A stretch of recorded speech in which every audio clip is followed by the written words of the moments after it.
La revue de presse, Jean-Pierre Monlaton, avec vous, Hélène Frade. Bonjour Hélène. Bonjour Pauline. L'arrivée à la une de la presse internationale ce matin, ces derniers jours, et on en parlait avec Axel May tout à l'heure dans le journal de 8h30, de centaines de migrants sur l'archipel espagnol des Canaries. Le Diario de Canarias fait état de près de 200 personnes originaires du Maroc pour la plupart, errant actuellement dans la ville de Las Palmas, au nord de l'île de Grande Canarie.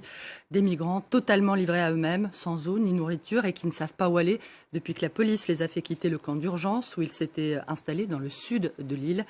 D'après El Periódico, l'archipel atlantique se retrouve débordé face à une vague de migrants inédite depuis 2006. Des arrivées massives, plus de 15 000, près de 15 000 depuis le début de l'année, en particulier depuis la mi-octobre, qui provoque, je cite, un effondrement des services et des tensions sur l'île, selon le quotidien catalan, qui précise que la route migratoire vers les Canaries, la plus dangereuse pour atteindre l'Europe, n'est plus seulement utilisée par les migrants subsahariens, mais aussi désormais par des Maghrébins, poussés au départ par la sécheresse et la pandémie. El Mundo, lui, s'indigne de ce que ces migrants ne soient pas testés au Covid, au risque de contaminer la population locale, jusque-là relativement épargnée par le nouveau coronavirus.